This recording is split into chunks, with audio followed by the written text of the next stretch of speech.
And now one of the most respected investors in America is going to tell you about his secrets.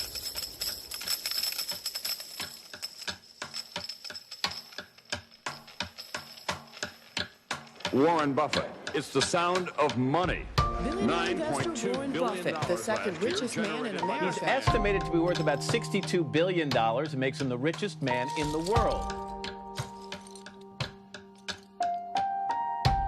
You know, Buffett is not exactly what you might expect. Even though he's in the money business, he doesn't even own a calculator or a computer. He takes the long view, and it's made him billions, many billions. Maybe you can beat the House, but I don't think you can beat Warren Buffett. Buffett filed his first tax return at 13 years old. But he's no average billionaire, Tom. No, he certainly isn't, Matt. He's a $44 billion average Joe. Warren Buffett has an approach that doesn't make him very popular with his fellow billionaires. Warren Buffett, the boy from Nebraska who grew up to become the Wizard of Omaha. What was it about him that allowed him to become the richest man in the world? How did he do it?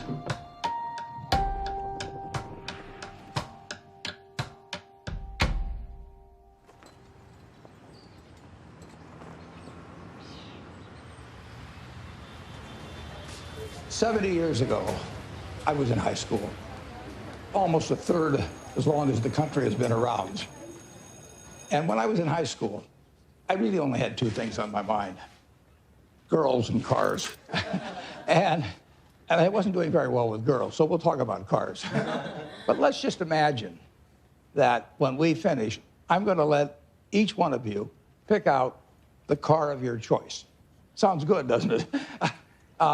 Pick it out, any color, you name it. It'll be tied up with a bow, and it'll be at your house tomorrow. And you say, well, what's the catch? And the catch is that it's the only car you're going to get in your lifetime. Now, what are you going to do knowing that that's the only car you're ever going to have and you love that car? You're going to take care of it like you cannot believe. Now, what I'd like to suggest, you're not going to get only one car in your lifetime, but you're going to get one body and one mind, and that's all you're going to get. And that body and mind feels terrific now, but it has to last you a lifetime. I'm on the way to the office. It's all of a 5-minute drive. Been doing it for 54 years. One of the good things about this 5-minute drive is that on the way there's a McDonald's, so I'll pick up something. Good morning. Thank you for choosing McDonald's. Go ahead and order whenever you're ready. I'll have a sausage McMuffin with egg and cheese. Anything else? That's it. Thank you. And I tell my wife, as I shave in the morning, I say either 261, 295, or 317. And she puts that amount in a little cup by me here, and that determines which of 3 breakfasts I get. Okay, 295. There's How the you two. doing, sir? Hey, great. You're on candid camera. I see. Hello, everybody. When I'm not feeling quite so prosperous, I might go with the 261, which is 2 sausage patties, and then I put them together and pour myself a Coke. Hi, how are you? 317 is a bacon, egg, and cheese biscuit, but the market's down this morning, so I think I'll pass up the 317 and go with the 295.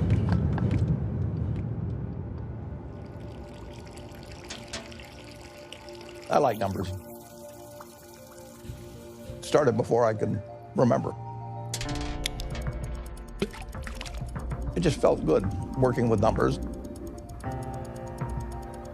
I was always playing around with numbers in one way or another, and it was fun to have a bunch of guys over and have them betting on which marble would reach the drain first. I had a lot of energy as a kid.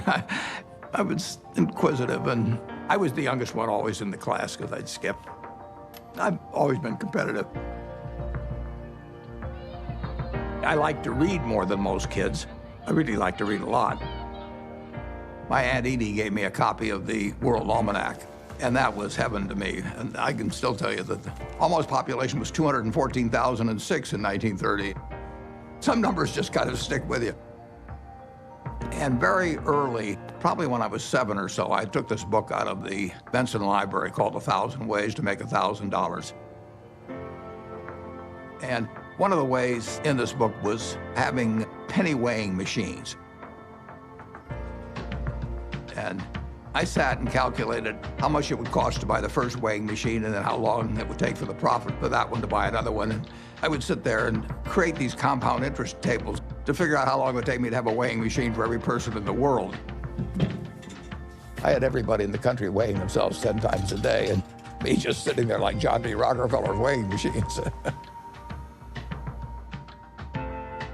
The allowance when I was a little boy was a nickel a week, but I liked the idea of having a little more than a nickel a week to work with, and I went into business very early. I started selling Coca-Cola door to door, I sold gum door to door, or sold Saturday Evening Post, Liberty Magazine, Ladies Home Journal, you name it. I think I enjoyed the game almost right from the start. But I like being my own boss. That's one thing I liked about delivering papers. I could arrange the route I wanted. Nobody was bothering me at 5 or 6 in the morning.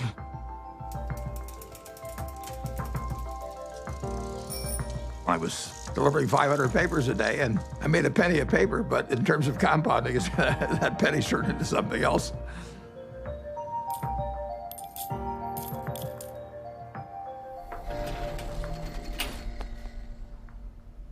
Einstein is reputed to have said that compound interest is the 8th wonder of the world or something like that. And it goes back to that story you probably learned when you were in grade school where somebody did something for the king and the king said, "What can I do for you?" And he said, "Well, let's take a chessboard and put 1 kernel of wheat on the first square and then double it on the second and double it on the third." And the king readily agreed to it. And by the time he figured out what 2 to the 64th amounted to, he was giving away the entire kingdom. So it's a pretty simple concept, but over time, it accomplishes extraordinary things.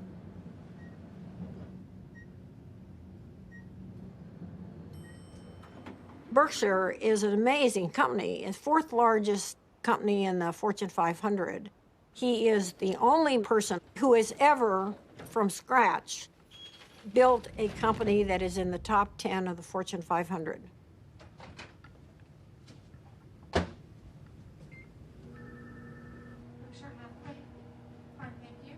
Well, Berkshire is a holding company of sorts. It owns a large number of separate businesses that operate independently of each other and, to a great extent, from the parent company, Berkshire Hathaway. My favorite green gold is so strong. All right. Well, we're going to get more from you in a second. We have maybe 70, maybe 80 businesses, and we ask them to behave in a way that doesn't hurt our reputation at Berkshire Hathaway, but they run their own lives. Other people do most of the decorating of the office, so various things come in. Originally, when I moved in 1962, you can see this. I went down to the South Omaha Library, and I think for $1, I got 7 copies of old New York Times from big times like the Panic of 1907. This is one, 1929, obviously. But I wanted to put on the walls days of extreme panic in Wall Street, just as a reminder that anything can happen in this world. I mean, it's instructive art, you can call it.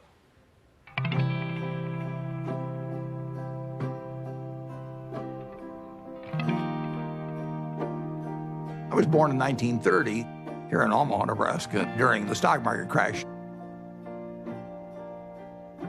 Well, my dad lost his job in 1931, a year after I was born.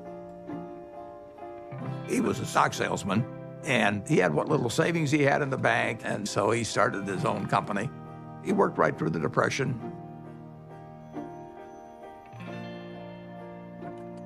He had an investment company, and as an adult, when I look back, I thought, wow, did that ever take a lot of nerve? Sometimes we'd go down there on Sunday and we could play with the adding machine. My brother and I tended to play the games together. And I remember at one point, he said to me, I'm going to be a millionaire by the time I'm 30 or something like that. It was totally outside of anything my family had experienced, but he just was unusual that way. Well, I was the oldest, and then my brother, and then my sister. And my father would go to New York periodically to check on businesses and stocks and things like that. And he'd come back, he always had a costume for each of us, and Warren loved it. He was very good-natured. He was quiet. It was hard to tell he was a genius at that point. But, I mean, who was looking? The first books I read on investment were actually in my dad's office. Pretty soon I read all the books in the office and read some of them more than once. My dad had various nicknames for me. He'd call me Fireball sometimes because I'd start little businesses. He didn't care about money at all. He believed very much in having an inner scorecard and never worry about what other people are thinking about you. You know, just if you know why you're doing what you're doing, that's good enough. I admired everything about him to the extent that I was absorbing lessons from him without knowing it. And the idea that all lives have equal value is something that all three of his children felt since I can remember. My dad, at one point, ran for Congress when I was 12 or so. It was a very Republican household. I campaigned for him, my sisters campaigned for him. The whole family did. My mother was very, very bright, and she was very gregarious. She was a good campaigner for my dad. She had a lot of ambition, and I think my brother Warren got a lot of his extreme competitiveness from my mother, actually. She was brilliant at math. You know, I guess they still had these things where you cranked them and things added up, and she could add it in her head faster than the machine could do it. She was absolutely amazing in that. She was very dutiful about taking care of the kids, but you didn't get the same feeling of love. It was there, but it didn't come out the same way as with my dad. In the nation, the only permanent way to prosperity is a balanced budget. Unless that goal is achieved, all post-war plans will collapse like Hitler's conquest. You have heard Congressman Howard L. H. Buffett, Republican member of the House of Representatives from Nebraska, speaking on... When I was about 12 or 13, we moved to Washington, my family, and I was mad. I was having fun in Omaha. I lost all my friends, and now I moved to a town where they were all strange. So I was very, very unhappy. At school, I just lost interest. I took pleasure in tormenting my teachers. At that time, for example, AT&T was the stock that all teachers owned for their retirement. And I decided that it would drive my teachers a little crazy if I went short the stock, because when you go short a stock, you're betting that it will go down. So I shorted 10 shares of AT&T and then brought the confirmation to school and showed these teachers that I was shorting the stock. They found me a big pain in the neck, but they did think I knew a lot about stocks. And then at home, my mother would have terrific headaches. And you didn't want to be around her when she was having the headaches. And she would lash out more. She would never do it in public. Well, I think we were terrified of her. When I'd wake up in the morning, I'd listen to hear her voice. I could tell by her voice it was going to be a terrible day or not. When she got difficult, the three children felt it. When I was at the low point, I decided that I would run away. So I talked two other guys into running away with me. We went out and we started hitchhiking. And then we got picked up by the highway patrol, and that scared the hell out of us. It's very interesting. My dad never really gave me help about doing this. But he finally said, you know, he said, you can do better than this. And just saying that, I mean, I felt I was letting him down, basically. So in all ways, He was teaching me. He never taught by telling me things. He just taught by example. He had unlimited confidence in me, even when I screwed up. And that takes you a long, long way. The best gift I was ever given was to have the father that I had when I was born.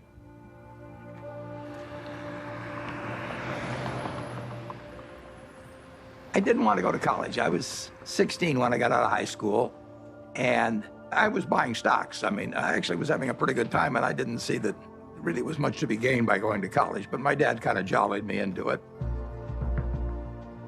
He had a roommate who was a friend of mine, and the roommate said it would just drive him crazy because he studied all the time, and Warren would come in like 15 minutes before the exam and just ace his way through it. I finished in 3 years because I had enough credits, and I was in a hurry. I wanted to get out. When I got out of the University of Nebraska, I applied to Harvard Business School.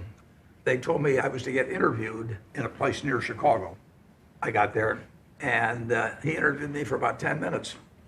And he said, forget it. You're not going to Harvard. And so now I'm thinking, what do I tell my dad? Yeah, this is terrible. And it turned out to be the best thing ever happened to me. Later that summer, I was looking through a catalog. And in the catalog, it had these names of people that were teaching. And one was Graham and another was Dodd. I had read this book by the two of them. So I wrote him a letter in mid-August. And I said, Dear Professor Dodd, I said, I thought you guys were dead. But now that I found out that you're alive and teaching at Columbia, I would really like to come. And he admitted me. So, you know, that it just shows you never can tell.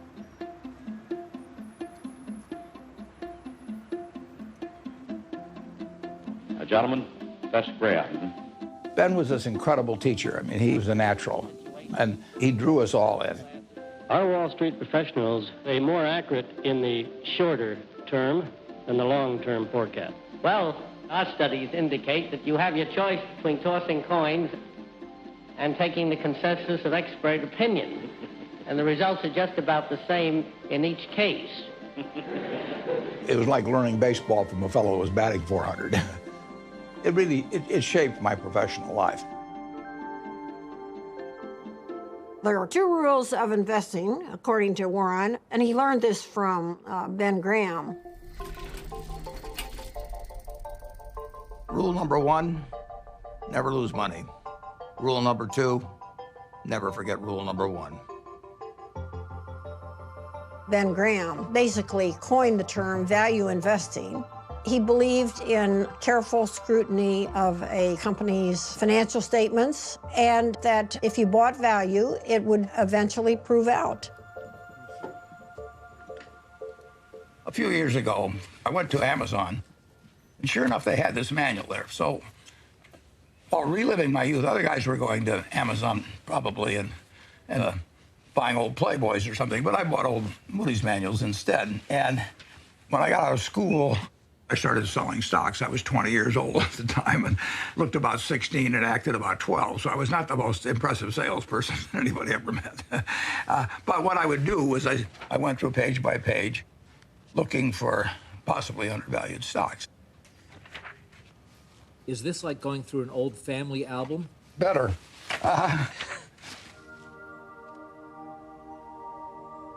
When I got out of business school at Columbia, I developed pretty decent skills in terms of business, but I hadn't really come to terms with the world exactly. What were you like around girls back then? Bad. I was sort of out of the swing of things there for a while. I went to my 60th reunion. There's a girl there. I took her out one time to the Uptown Theater in Washington, and I asked her whether she remembered what movie we saw, and she said, no, I don't remember that. And then she said, but I do remember one thing. And like an idiot, I said, what was that? And she said, well, you picked me up in a hearse. And it was true that I owned a half interest in a hearse while I was in high school, which was not the smoothest thing, or coolest, as I would say now, the thing that you could do on a date. There were 2 turning points in my life. Once when I came out of the womb, and once when I met Susie, basically. She was the girl, yeah. But it took her a little longer to figure out I was the boy. I was going to be his youngest sister's roommate at Northwestern. So I walked into their house, and he was sitting in this chair, and he made some sarcastic quip. So I made one back. I thought, who is this jerk? And that's how we met, yes. Listen, Warren is smarter than you even know. His brain is going all the time. And my dad said to me, now you have to understand about him. You're not going to have discussions with him like you would most normal people. But he has a heart of gold. He was just totally enamored of her, and why not? And she of him. She'd sit on his lap all the time, and he'd stroke her hair. It was softening him. Susie was really kind, considerate, and she was the balancing force.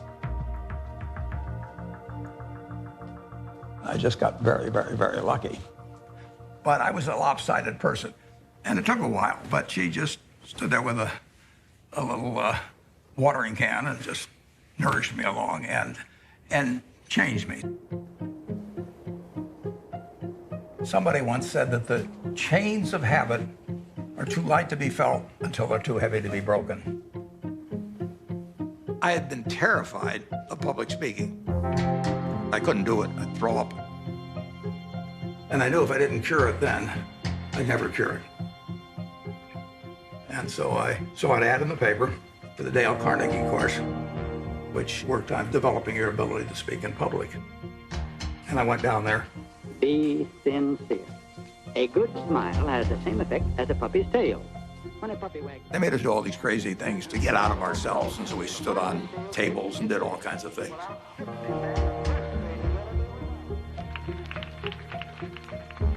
If I hadn't have done that, my whole life would have been different.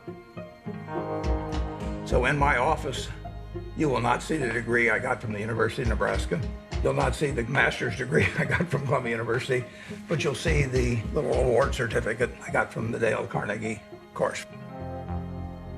As a matter of fact, every week, the instructor would give a pencil to whoever had done the most with what we'd learned the week before.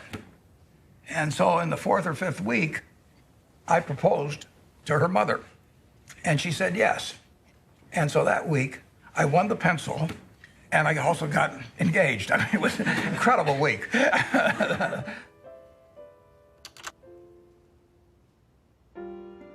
Wedding day was kind of interesting because I couldn't see anything without my glasses, and I was so nervous that I just decided to take off my glasses, and I wouldn't be able to see all those people out there.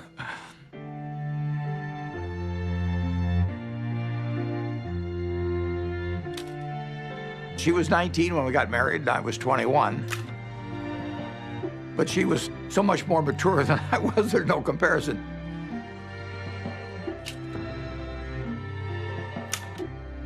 She was a better person than I was.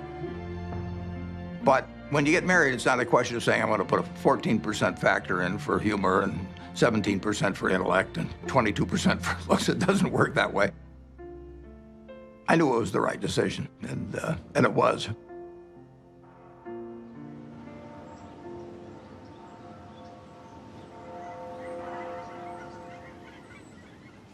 You could live anywhere in the world. Why do you choose Omaha, Nebraska? Yeah, I love it. I was born about a mile from here, and I've never had a bad experience in Omaha.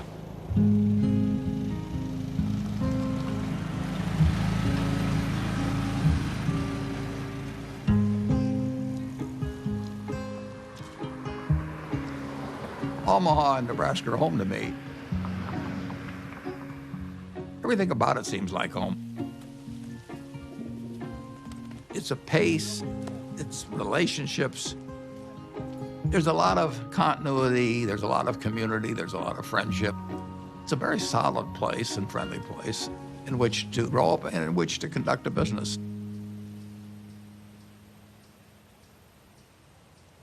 When I came back to Omaha in early 1956, I had no idea what I was going to do. But a few months after I came back, some members of the family said, what should we do with our money? And I said, well, I'm not going back in the business of selling stocks, but if you would like to join me in a partnership, I said, I'll be glad to do it. So within a couple of months after coming back, I set up the first partnership.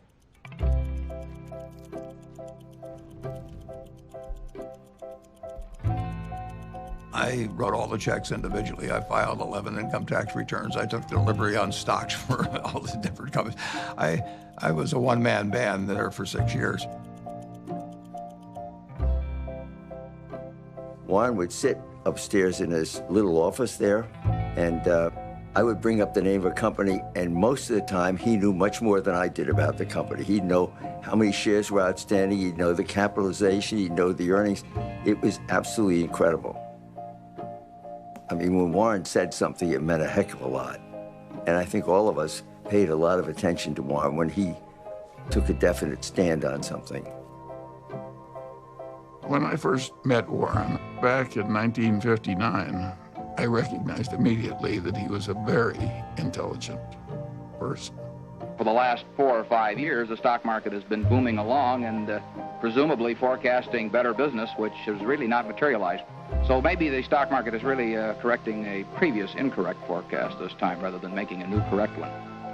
He'd made a lot of money buying thinly traded securities that were incredibly cheap statistically. Warren was at that time dealing with small companies, and his investments often were to buy a company that you could figure was a discarded cigar butt, but it had one more smoke in it. And he wanted to buy at the right time to be able to benefit from the one smoke. The first partnership started with $105,100. I put up the 100 and the other people put up the 105,000.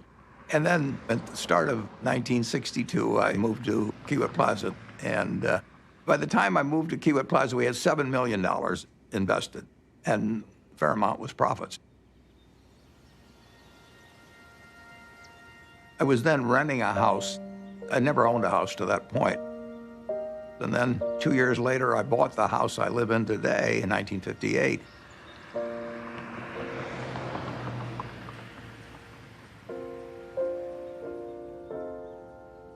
We had 3 children, Susie and I. And we had them young, incidentally, which was, I think, a very good thing.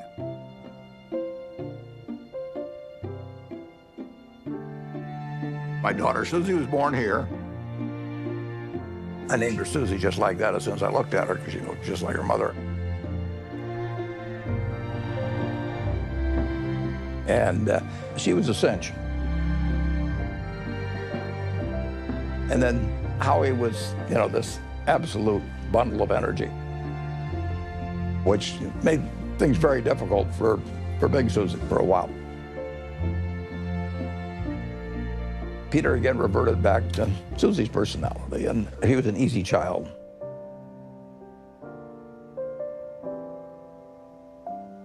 Well, you know, I would describe my childhood as normal, but who knows what normal is. People often think, you know, well, Warren Buffett was this famous rich guy. He was not famous and he wasn't rich when we were growing up. What I saw first and foremost, day in and day out, was consistency. Every day we'd hear the garage door close in the house, and then like clockwork, my dad would come in the door, I'm home, and we'd all eat dinner together, which I think surprises a lot of people. My dad, he used to rock me to sleep at night and sing Over the Rainbow. So I have this insanely sentimental attachment to that song. I've always had a really close relationship with him.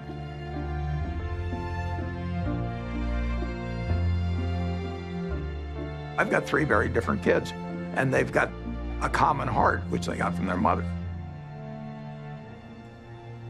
She did most of the work, by far, of bringing up the children, which was probably a good thing. They have more of her qualities than mine, which I would recommend.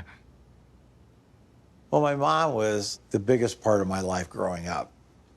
Even though I got disciplined on a regular basis, and she was usually the one doing it, she was still my best friend. She was somebody who would help anybody. I mean, whether she knew them or didn't know them, or maybe even didn't agree with them, she would still help them. She was incredibly empathetic, and she was interested in every person individually. She never cared about money or business at all. I mean, he would go around saying, I'm going to be the richest man in the world. And I think, well, it's like somebody says I play music and I'm going to be Mozart. I don't know. How does anyone know? How does anyone know, you know? So that was okay. I don't really care about that. I would say that Susie led Warren toward changing his political views. He grew up as a young Republican. His father was a Republican congressman. But Susie saw things in different ways. She was the catalyst.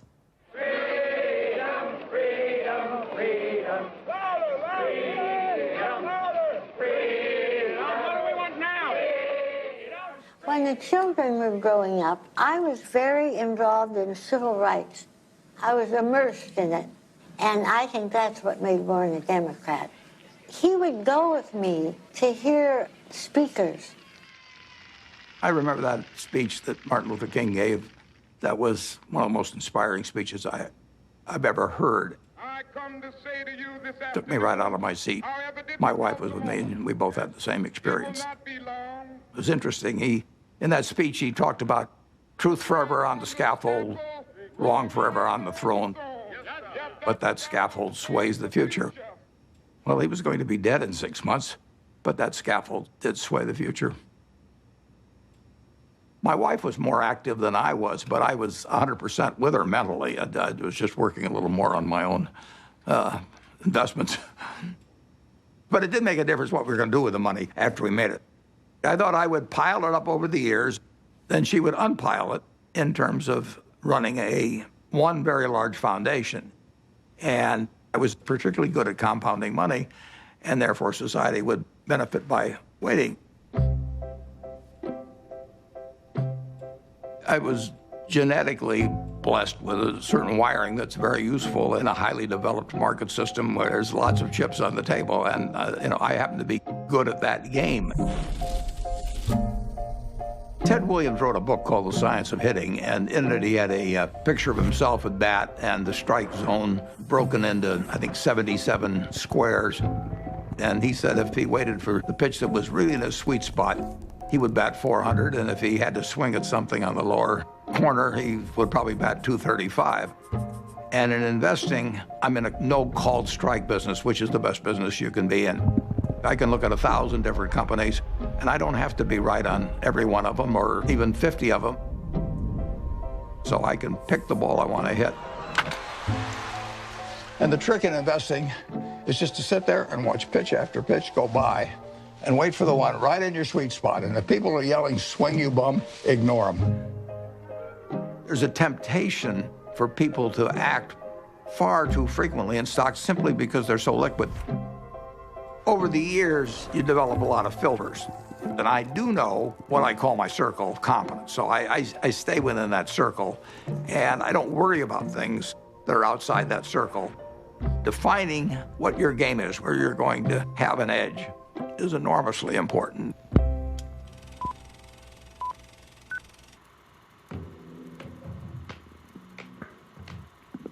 I bought the first shares of Berkshire in 1962, and it was a northern textile business destined to become extinct eventually. And it was a statistically cheap stock in a terrible business.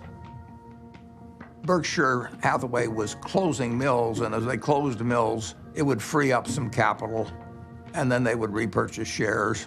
So I bought some stock with the idea that there would be another tender offer at some point, and we would sell the stock at a modest profit. And at one point, the management asked me at what price we would tender our stock, and I said $11.50. And the tender offer came out a few months later, and it was at $11 3/8, which is an eighth of a point cheaper. And that made me very mad, so I just started buying more stock. I just felt that I'd been double-crossed by the management, and in May of 1965, I bought enough so we controlled the company, and we changed the management.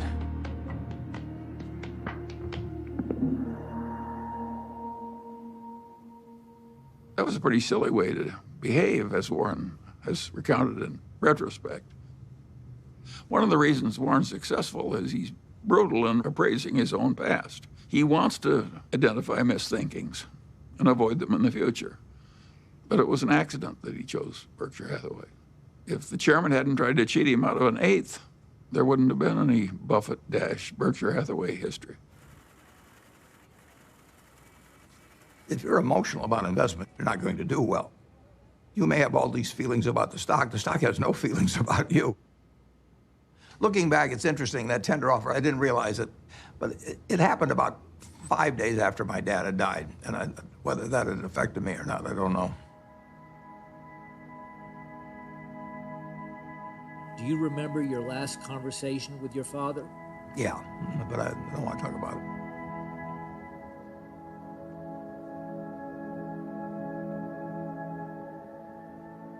I think it just sobered him and hurt him. But Warren soldiers on. Both Warren and I could look at our fathers and see what they did right and what they did wrong. Warren's father was a real old-fashioned right-wing ideologue. And his father was so intense about it that Warren just decided that it was a mistake. It cabbaged up your head to be that much of an ideologue. So he loved his father, but he didn't want to become that much of a true believer in anything. My politics became more overt after my dad died. Civil rights changed my views. You know, in 1776, Thomas Jefferson wrote, "All men are created equal," and then when they wrote the Constitution, they all of a sudden decided that, no, it was just 3/5 of a person if you were black. I mean, that struck me as kind of crazy. I was talking to him one day about some racial issue, and he said to me, "Wait till women discover they're the slaves of the world." Now, how many men were cognizant of that, and even women then? The initial example is really my mother. She came from a generation where the main function of the wife was to help her husband in the job. And my sisters are fully as smart as I am. They got better personalities than I have, but they got the message a million different ways that their future was limited, and I got the message that the sky is the limit. And it wasn't due to a lack of love or anything of the sort. It was the culture. On the other hand, you can look at the flip side of that and say it's quite encouraging, because if you look at what this country accomplished only using half of its talent, you know, just think of the potential for the future. I'm enormously bullish on America over the future, and part of the reason is that we, by some rather stupid decisions, essentially put half our talent on the sidelines. Warren is probably the most rational person I've ever met. Charlie Munger would be a close rival. And Charlie became a man that Warren depended on heavily. And I think his first experiences in the discarded cigar butt era convinced him that it was not exactly where he wanted to be. He'd made so much money for so long doing what he'd been taught by Ben Graham, which is to buy these very cheap stocks. And if they were cheap enough, he didn't care it was a lousy company and a lousy management. He knew he was going to make money anyway just because of the cheapness. Charlie Munger has had a big impact on me in moving me toward looking for wonderful companies at fair prices rather than fair companies at wonderful prices. And that was enormously important because it enabled Berkshire to scale up in a way that would have been impossible to do otherwise. Yep. What are the key indicators you look for within companies before making an investment? Well, I look for something that does give them a moat around it. We have a company called See's Candy out on the West Coast. See's Candy is boxed chocolates. If you give a box of See's chocolates to your girlfriend on the first date and she kisses you, we own you. You know, I mean, we can raise the price tomorrow and you'll buy the same box. You're not going to fool around with success. So the key there is the response. You do not want to go home on Valentine's Day and say to your wife or your sweetheart, preferably they're the same person, you don't say, here, honey, I took the low bid. It doesn't work. Price is, to a degree, is immaterial. If you've got an economic castle, people are going to come and want to take that castle away from you. And you better have a strong moat. You better have a knight in the castle that knows what he's doing. You're not buying an asset. You're buying a name. You're buying a brand. You're buying a real franchise here. And Charlie was more responsible for that than anybody. We were mental partners right from the moment we met. I want to know, going back 50 years, what it was like when you first met Warren. Well, I thought he was a prodigy. And I got a lot of criticism. My wife said, why are you paying such enormous respect to that young man with a crew cut who won't eat vegetables? He's ungodly smart. He's got a much broader intellect than I do. And he's magnificent at being able to condense important ideas into just a very few words. If you're not interested in the economic scene right now, you're mentally dead. Charlie has no tact. All right, let's talk a little bit about bankers. Charlie on Friday compared them to heroin addicts. Yeah, well, that's colorful Charlie, but I would not have chosen that. I once wrote of him that when they handed out humility, he didn't get his fair share. The ideal way to run a headquarters is to have one man, preferably over 80, sitting in an office by himself. Anything else is pure frippery. He's always honest in what he tells me, so I listen to him. We never had an argument. We just kind of roll with it easily.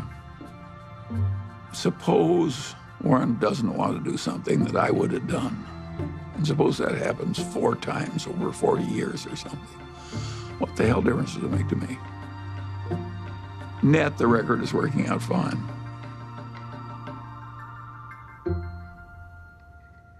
Both of us know that we've done better by having ethics.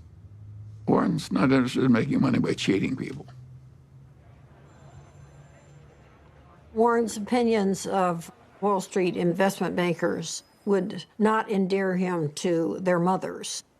He feels that they're, for the most part, not out for their clients. They're out for their own business interests.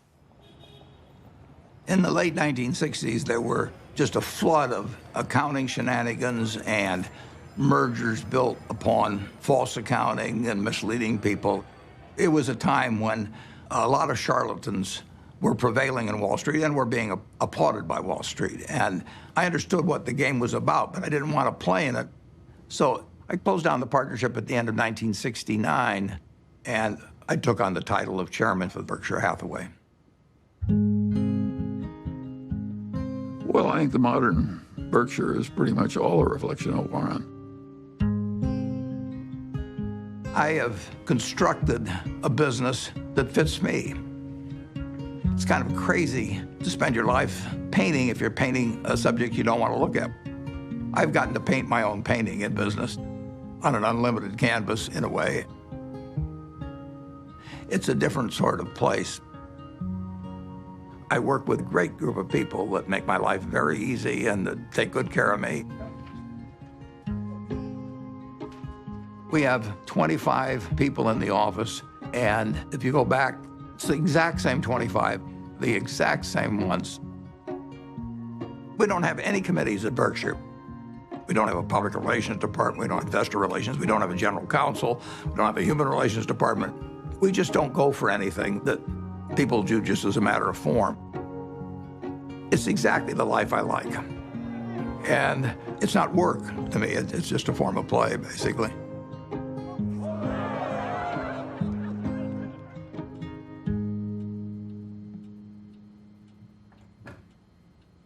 Well, I like things quiet. I shut the door, actually, at the office because I don't want to hear anybody talking outside. And I still probably spend 5 or 6 hours a day reading. Well, what's amazing is the stuff he remembers. It's like a little computer, you know. I keep thinking the hard drive will run out of space, but it doesn't. He's one of the smartest people we know. So I was at a couple of the family dinners at the Gates house where Mary, Bill's mom, was trying to convince him to come out to the family place at Hood Canal to meet Warren Buffett. And he was resisting because he was really busy with Microsoft. And finally he said, Mom, okay, I'll come for lunch.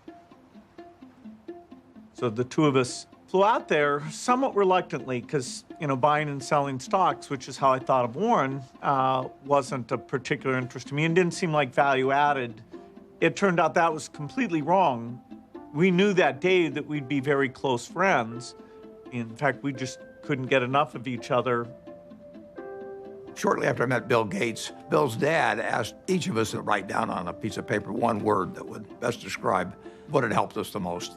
Bill and I, without any collaboration at all, each wrote the word focus. Well, focus has always been a strong part of my personality. If I get interested in something, I get really interested. If I get interested in a new subject, I want to read about it, I want to talk about it, and I want to meet people that are involved in it. We both love to work hard. You know, neither of us like frivolous things. You know, he doesn't know much about cooking or art or a huge range of things. I can't tell you the color of the walls in my bedroom or my living room. I don't have a mind that relates to the physical universe well. Warren, checking the Dow. But the business universe, I think I understand reasonably well. Warren's ability to size up people and businesses, it's a pretty magical thing. He is the best at that of anybody we know. We should all try to be 20% as good at that. I like to sit and think, and I spent a lot of time doing that. And sometimes it's pretty unproductive, but I find it enjoyable to think about, particularly about business or investment problems. They're easy. It's the human problems that are the tough ones. Sometimes there aren't any good answers with human problems. There's almost always a good answer with money.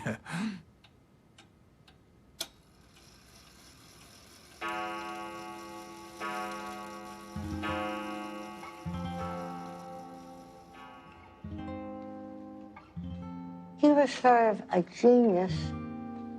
I think sometimes geniuses are by default lonely and isolated. He was not really well adjusted. He was just this funny, humorous guy who maybe had a moat around him because he was afraid and he didn't know anyone that he wanted to let in.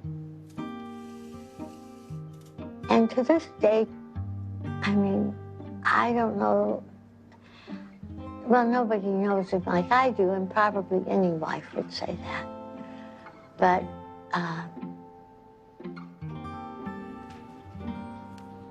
he's a loner in a sense.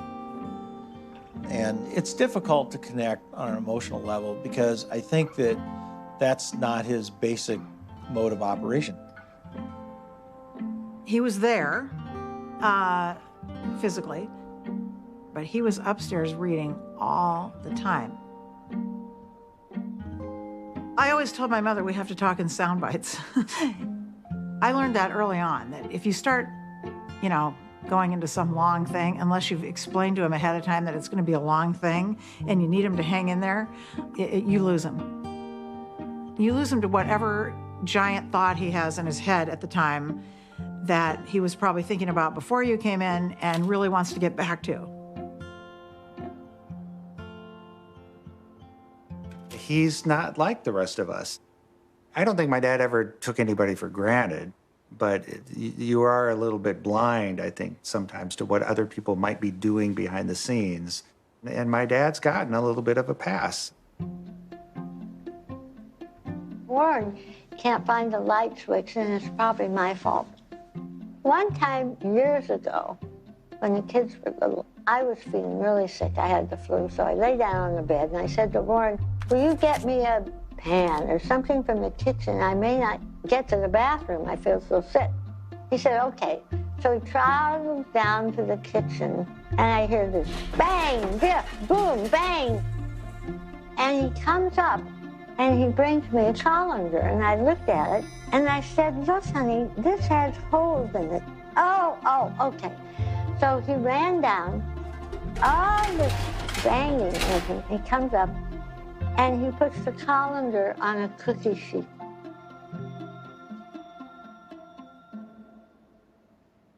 Physical proximity to Warren doesn't always mean that he's there with you.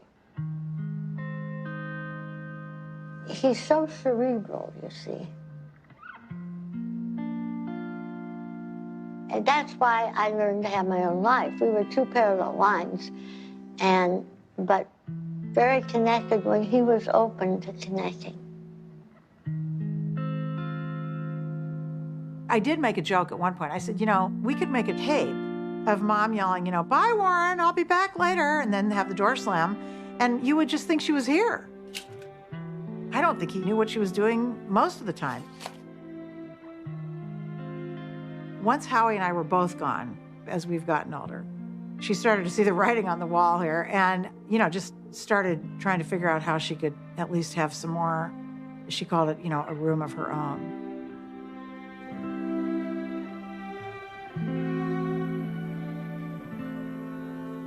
The worst mistakes involve not understanding other people as well as you might.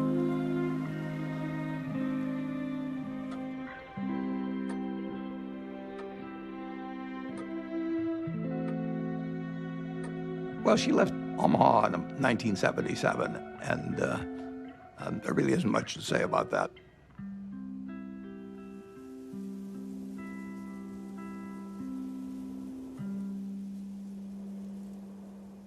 It was devastating for him.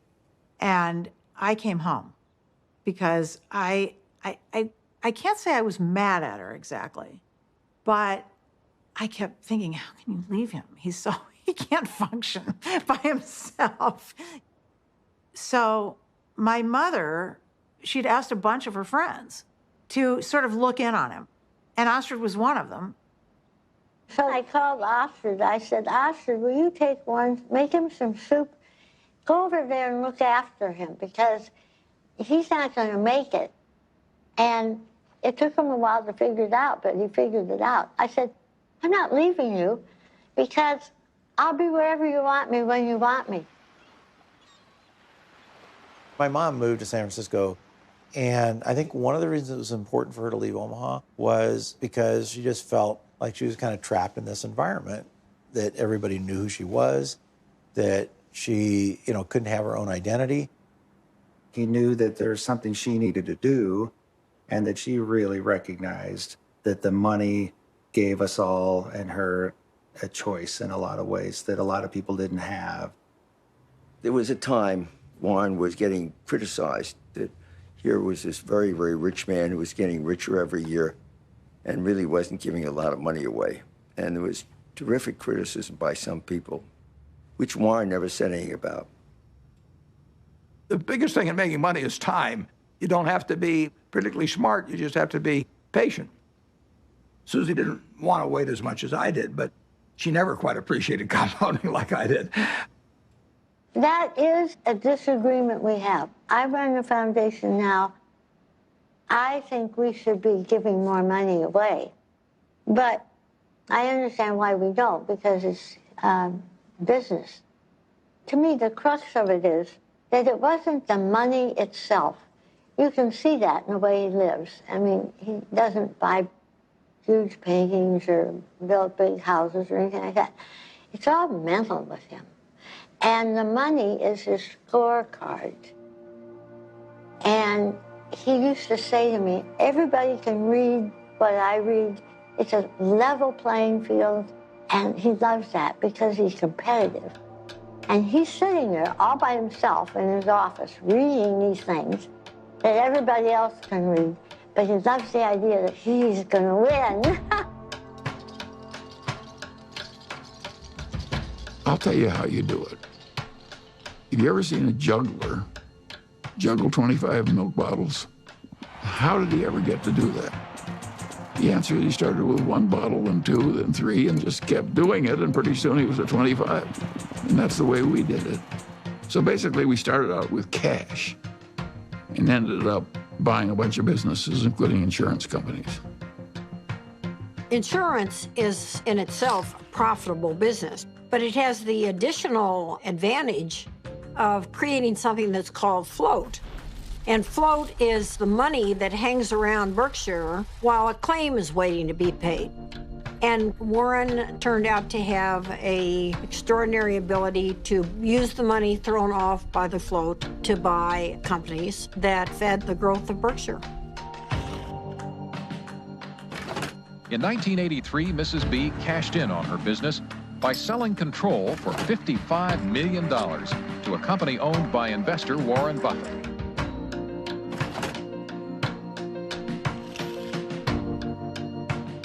Warren was quite an expert about newspapers. He got interested in the Post because he recognized it as a greatly undervalued company.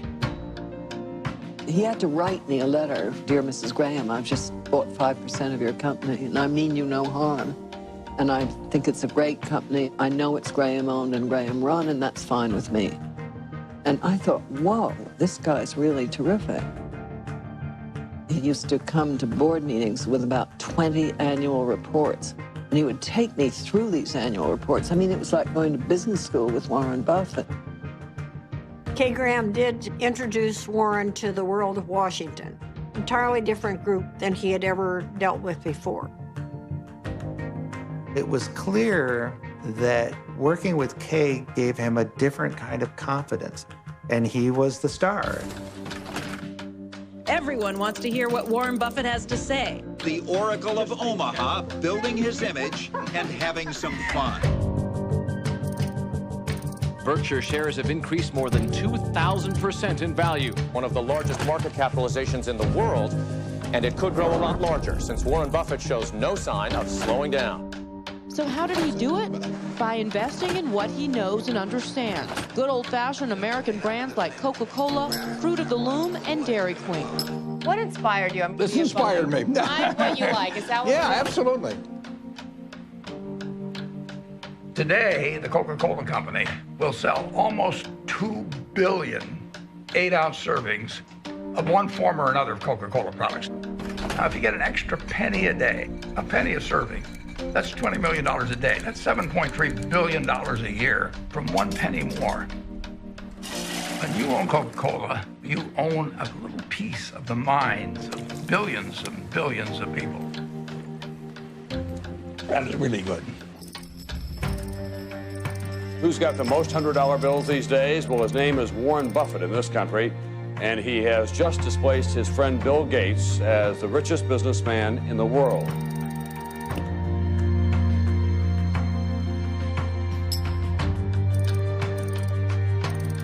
And the purpose of Wednesday's meeting was to discuss Buffett's company, Berkshire Hathaway's plan to purchase railroad giant Burlington Northern. Valued at $26 billion, this would be Buffett's largest acquisition ever. He's created Berkshire from virtually nothing into hundreds of billions of dollars of market cap. Nobody else has a record like that. He wanted to have an outstanding reputation, that he never really upset the apple cart when he bought a business, that he kept the management in place. He was establishing a reputation that paid off later in life. It's been building and building ever since I've known him. It takes 20 years to build a reputation, and it takes 5 minutes to lose it. When Warren made his investment in Solomon, I was one of the people, along with many, many others, who were quite amazed because he had taken a very critical tone in talking about investment bankers and about their greed. And here he was investing in one, Solomon Brothers, that was known to be a member of the club. Warren and Charlie went on the board, and Charlie couldn't stand what was going on there and didn't like the culture at all. And shortly after they got involved, the thing exploded.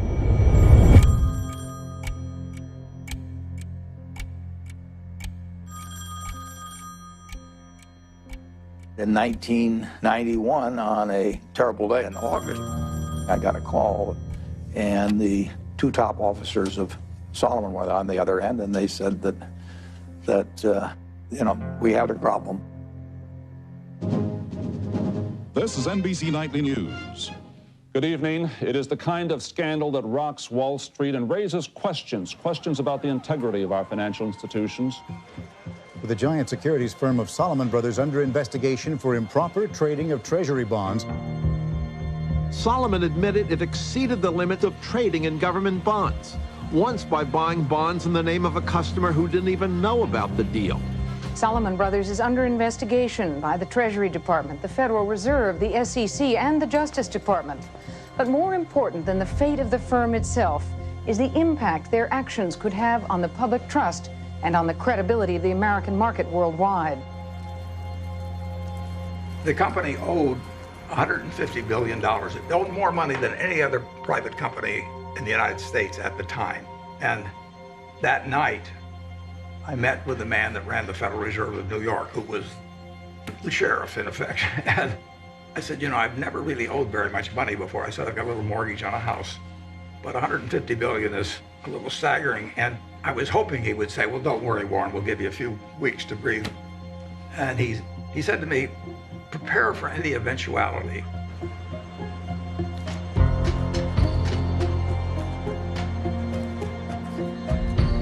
Earlier today, the U.S. Treasury Department announced that it had suspended Salomon Brothers from participating in the auction of new issues. It was one more jolt for a scandal-scarred Wall Street. The Fed was in fact saying, you're an evil force and we don't want you trading our bonds. It was a huge turning point for Warren. And he believed that at that particular point, his reputation was on the line. Warren had 24 hours to make up his mind as whether he was going to go forward or just bow out. And I think at that point, Salomon Brothers could have gone into bankruptcy. And Warren stepped up and took responsibility. Okay, I'm Warren Buffett. I was elected interim chairman of Salomon Inc. A few hours ago at a board of directors meeting. Why was it necessary for you to step in, and what is your mandate of leadership? I think that it was necessary to step in because I would do whatever was needed to dig out any bit of information about what's happened in the past, and I would do everything I could to make sure that things are exactly right in the future. Are you satisfied that the worst?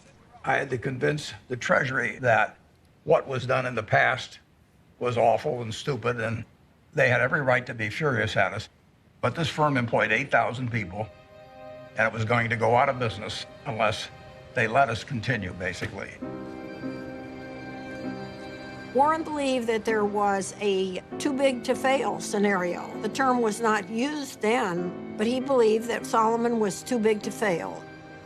And if Salomon went down, it would take other important parts of Wall Street with it.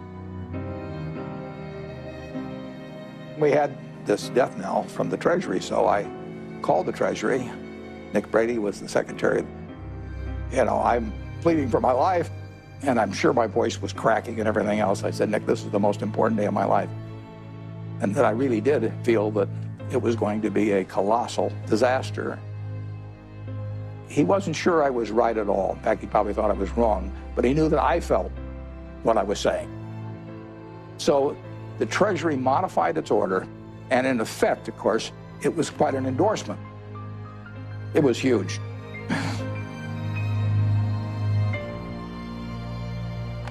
It saved Salomon.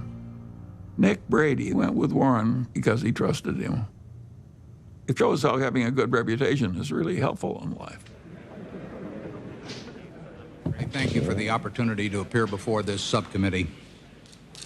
I would like to start by apologizing for the acts that have brought us here. The nation has a right to expect its rules and laws to be obeyed. But I also have asked every Salomon employee to be his or her own compliance officer. After they first obey all rules, I then want employees to ask themselves whether they are willing to have any contemplated act appear the next day on the front page of their local paper to be read by their spouses, children, and friends. If they follow this test, they need not fear my other message to them. Lose money for the firm, and I will be understanding. Lose a shred of reputation for the firm, and I will be ruthless. I welcome your questions.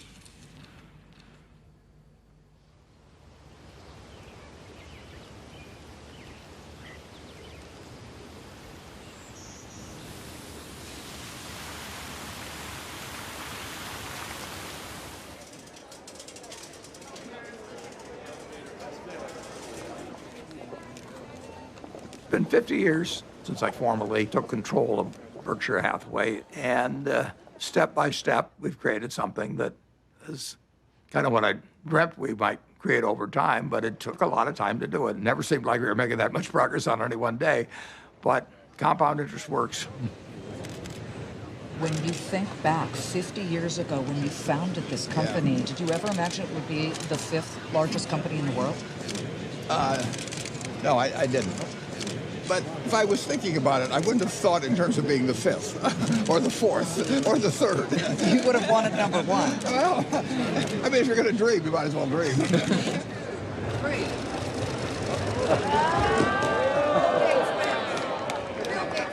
Well, a Berkshire Hathaway shareholders meeting is partly a fun festival. It's sort of a Mardi Gras for people that come every year.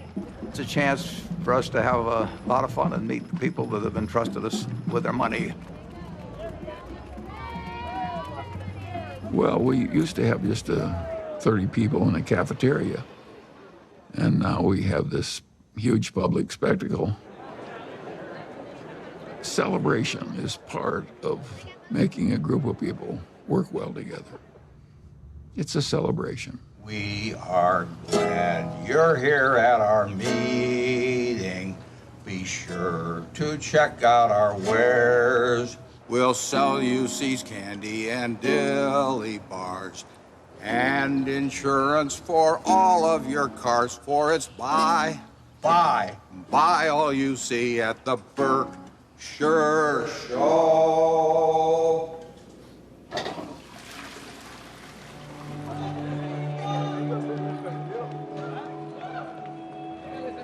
He truly loves to do what he does.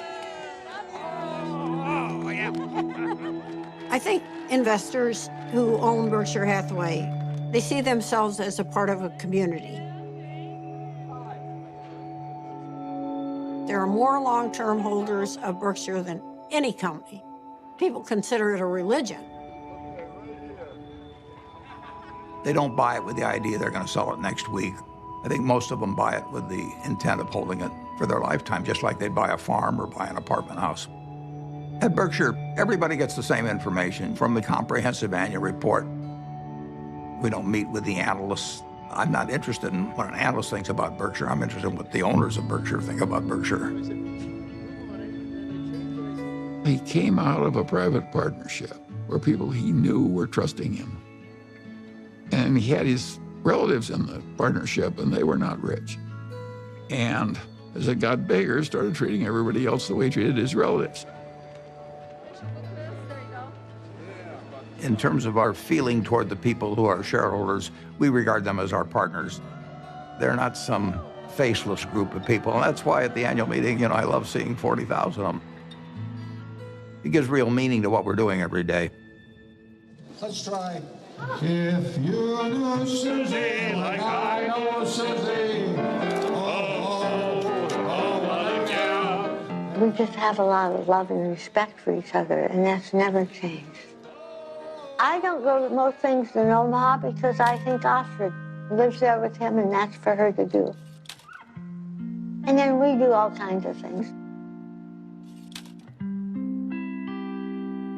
Strange as it may seem to people, I always think, who cares? If it's working between the people who are directly involved, who cares what anyone thinks? And my mother and Astrid were very close. They really, really loved each other. And I think that my mother was glad that she was there because she loved my dad. She wanted him taken care of and happy, and there's no one better than Astrid. I mean, she loves my dad. She wouldn't care if he had 1 cent. Well, Astrid has lived with me for a long time. She's done wonders for me. It worked well, but I don't think it'll work for lots of other people necessarily. Susie and I loved each other, and we admired each other, and we were totally in sync with what the other was doing, but we were two different individuals.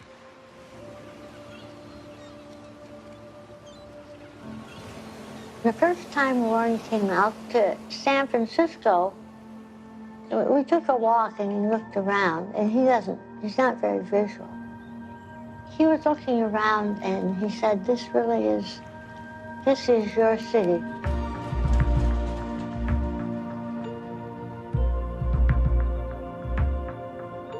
I am so drawn to color and light and form and nature that he thought it was a good place for me. Over the years, I've developed a better understanding of human nature. I can learn a lot about investments out of a book, but I don't think you can learn as much about human beings. You really need some experiences, and I'm wiser in that respect than I was 40 or 50 years ago, even though I can't rattle off numbers the same way I used to be able to.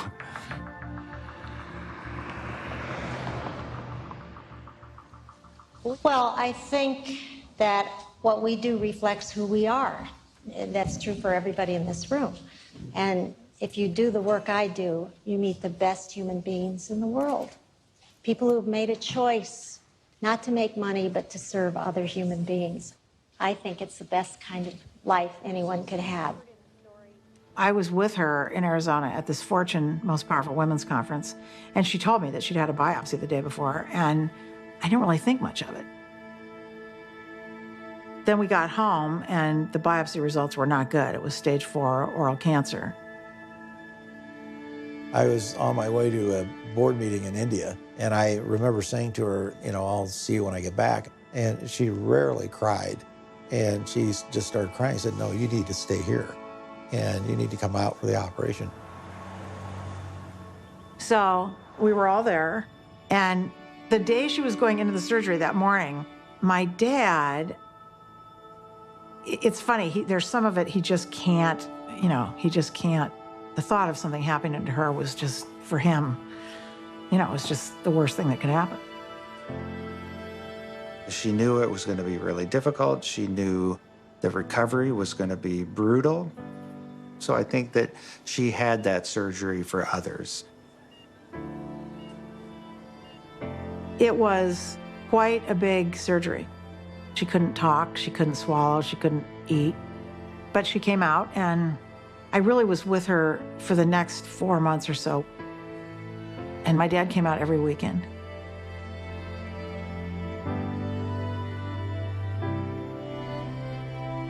And in a few months, she was doing better.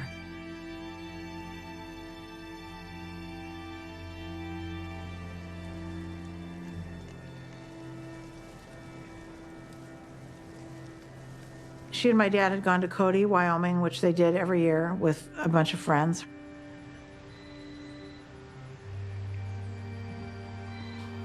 And my dad called, this was, 8 o'clock at night or something.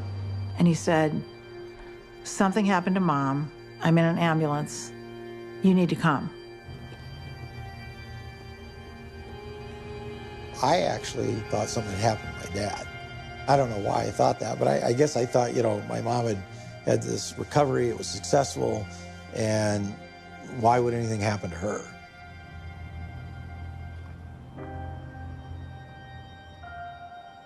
It was horrible. And a total shock. She'd been fine. She'd been fine. They went off to Cody, and she was fine, and they were having dinner, and, she didn't feel well after dinner, and she had the stroke.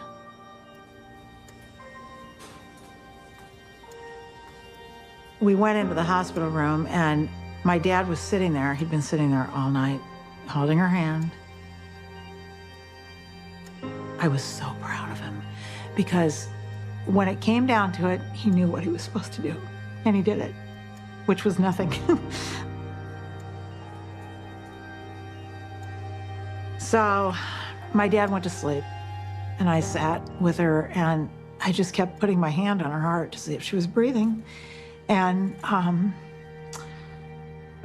at one point, I didn't feel anything. So I went out and I got the nurse. And I said, can you come in here? And she said, no, she's gone. So I have to say one of the worst moments of my life was waking my dad up to tell him that.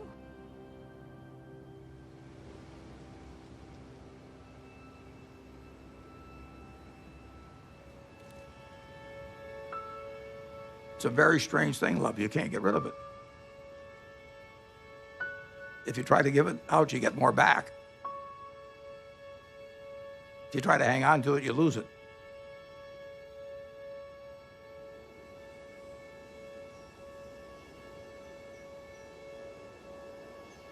Susie really put me together. She believed in me. She put me together, and well, not only turned out to be the person I turned out to be, but I actually wouldn't have been as successful in business without that. She made me more of a whole person.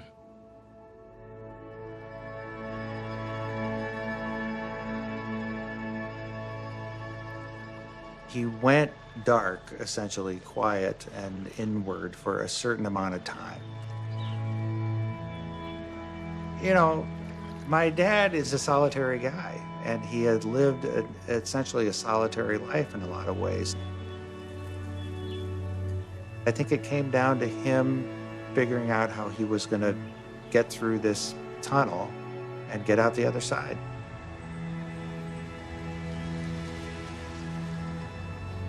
In my head at the time, I thought, God, I don't know if he'll ever get out of bed. But he did.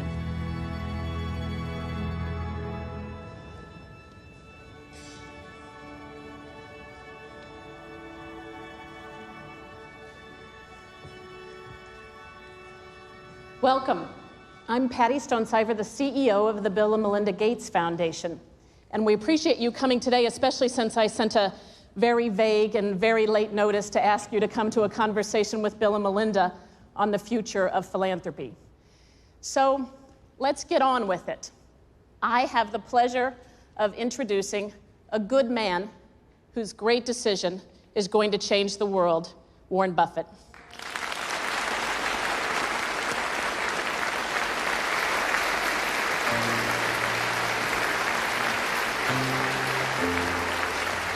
A remarkable decision tonight from one of the richest men in the world. Mega billionaire Warren Buffett says he is giving away most of his fortune to charity. Buffett has pledged to give away the bulk of his fortune to the Bill and Melinda Gates Foundation and giving more than 15% of his money to foundations started by his 3 children and his late wife, Susan. One global health activist called what Buffett did today one of the most remarkably selfless acts that history will ever record. That's a better hand than I get at a Berkshire Hathaway meeting.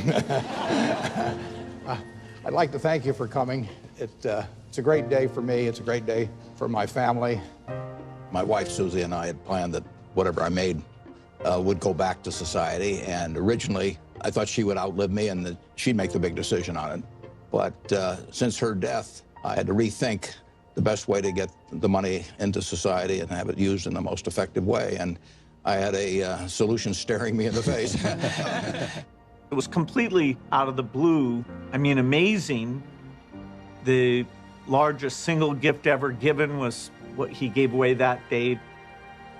I'd like to ask the people representing those various foundations to come out.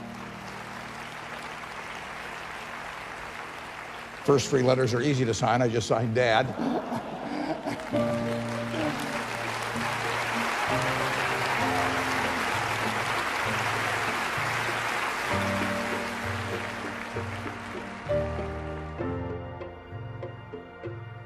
When he wrote the letter to us, he put something in that letter that was incredibly important to me, which was exactly how our foundation behaves, which is if you're gonna try to bat 1,000, you won't do very many things that are important.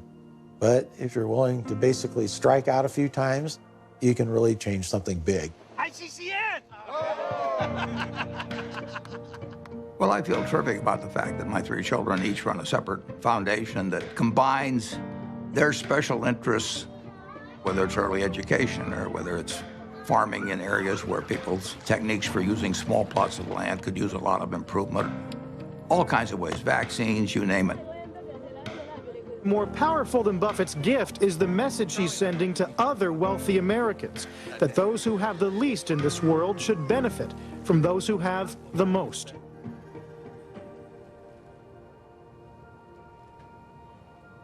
In my entire lifetime, everything that I've spent will be quite a bit less than 1% of everything I make. The other 99% plus will go to others because it has no utility to me.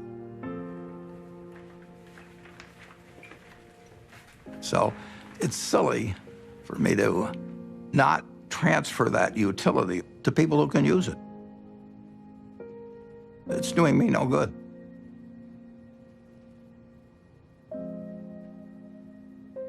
I am so proud of what we do. I almost cry at every board meeting because I just think she would be so proud. And that is my biggest job, in my opinion, is to make sure that every penny gets spent the way she would want it spent. Whoever you are in this life, you don't want to think you wasted a lot of your energy and love and time on something useless. I always thought I'd marry a minister, a doctor, or somebody out doing some valuable service to human beings. And the fact that I married somebody who makes just piles of money is really the antithesis of what I ever thought. But I know what he is, and he is, there's no finer human being than who he is.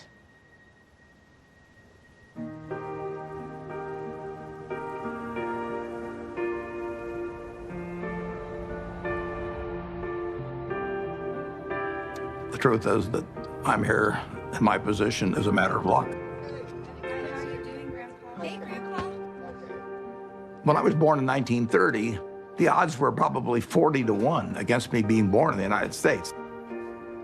I did win the ovarian lottery on that first day, and on top of that, I was male.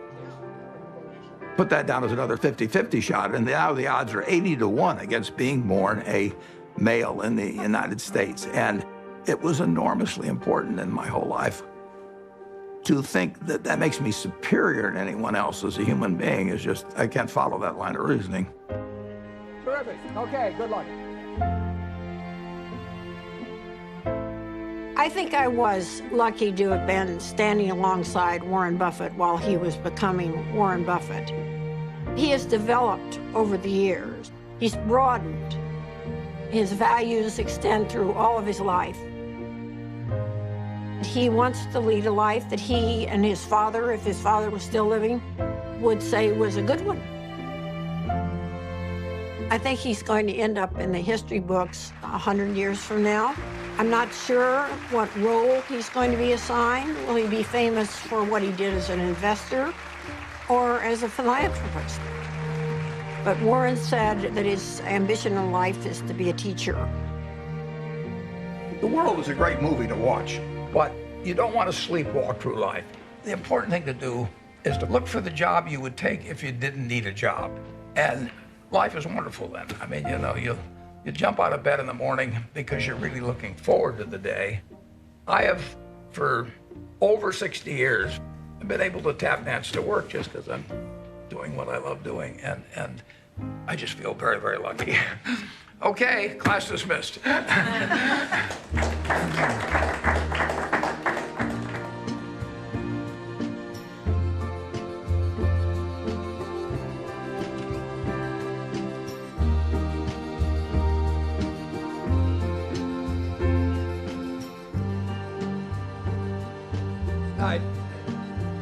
Do you fear death? No, I don't. I've had a terrific life. I feel, you know, it's going to happen. And I have no idea what happens after it. I'm an agnostic, so it may be terribly interesting. It may not be interesting at all. We'll find out. But physically, I'm pretty well depreciated. I'm getting down to salvage value.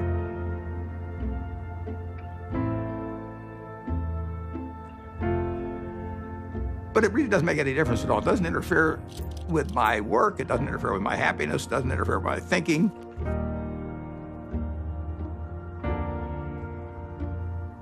I don't feel any diminution in my enjoyment of life or enthusiasm for life at all. In fact, in a sense, the game that I'm in gets more interesting all the time. It's a competitive game, it's a big game, and I enjoyed the game a lot.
Upon a star and wake up where the clouds are far behind me,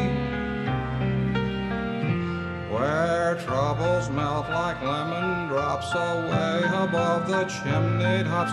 That's where you'll find me, somewhere over the rainbow.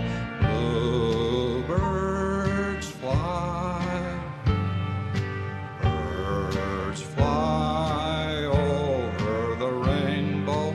Why then, oh, why can't I?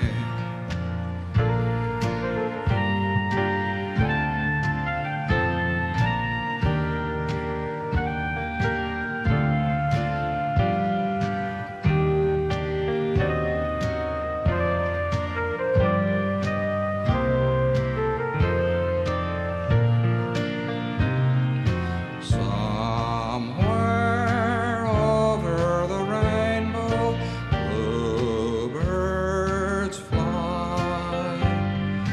Birds fly over the rainbow.